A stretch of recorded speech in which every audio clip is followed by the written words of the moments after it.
Hello, नमस्कार दोस्तों। आपके हमारे YouTube channel Rupesh Indu tutorials में बहुत बहुत स्वागत है। अगर आप इस चैनल पर नए हैं तो इस चैनल को कृपया सब्सक्राइब कर दें और बेल आइकन को प्रेस कर दें ताकि आने वाले वीडियो की नोटिफिकेशन आपको जल्द मिल सके। और अगर वीडियो अच्छे लगे तो कृपया लाइक, कमेंट और शेयर करना न भूलें। तो चलिए वीडियो स्टार्ट करते हैं। टाइप 3 ख़त्म हो गया था, अब टाइप 4 में करेंगे। तो यहाँ पे रहता है, कोई रहेगा भाजक निकालने के लिए।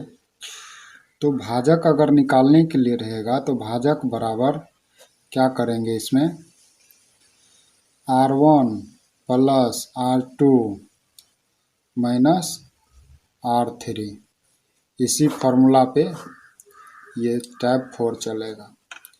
तो चलिए क्वेश्चन नंबर 17 का क्वेश्चन देखते हैं। तो यहाँ पे कह रहा है कि जब किसी निश्चित भाजक से दो अंक संख्याओं में भाग दिया जाता है तो शेषफल क्रमशः 210 तथा 105 प्राप्त होता है। उस संख्या के योगफल को उसी भाजक से भाग देने पर शेषफल 90 प्राप्त होता है। तो भाजक क्या प्राप्त होगा? यहाँ पे कह रहा है जब किसी निश्चित भाजक से एक भाजक से दो अंक संख्या में भाग दिया जाता है तो शेषफल क्रमशः 210 तथा 105 प्राप्त होता है। और उस संख्या से जो दो संख्या में भाग दिया है उस संख्या के योगफल को उसी भाजक से भाग देने पर शेषफल 90 होता है। तो भाजक बराबर क्या होगा?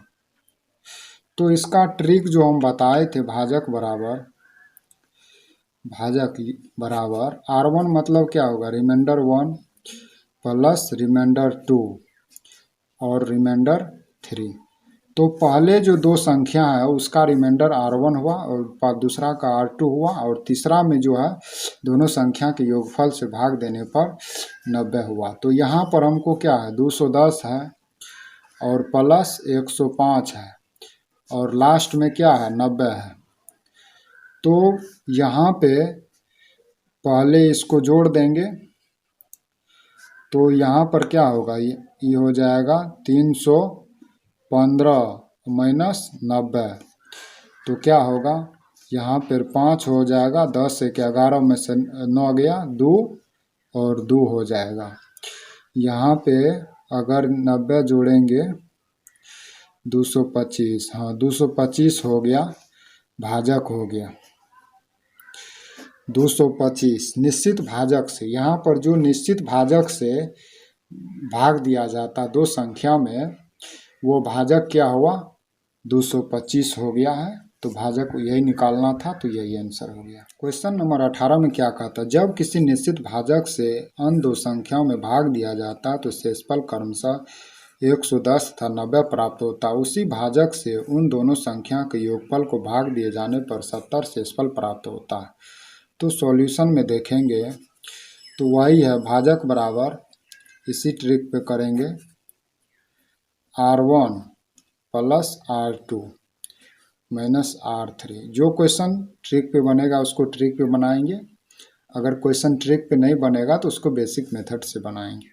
तो यहाँ पर दो क्या, R1 ये हुआ, R2, तो 110 प्लस 90 और उसी भाजक से उन संख्याओं के योगफल को भाग देने पर लास्ट में 70 हुआ।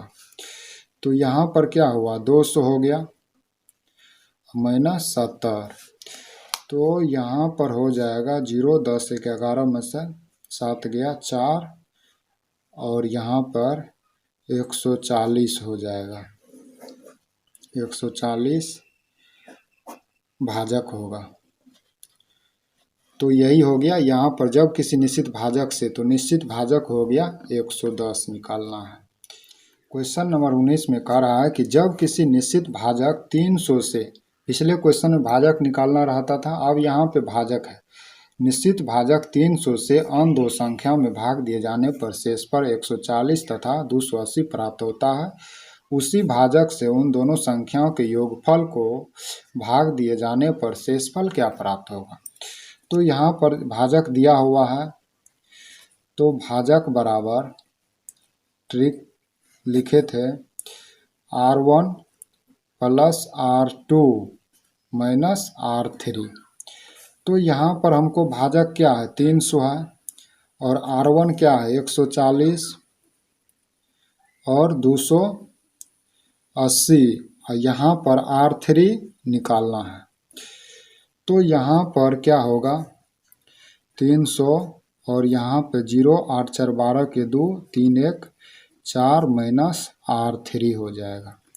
तो यहाँ पर R3 माइनस में इस साइड लाएंगे प्लस में आ जाएगा, और 420 है यहाँ पे, और यहाँ पे प्लस में 300 है, राइट में ले जाएंगे तो माइनस हो जाएगा। तो R3 क्या होगा, R3 बराबर 120, अतः शेषफल बराबर 120, यही आंसर होगा।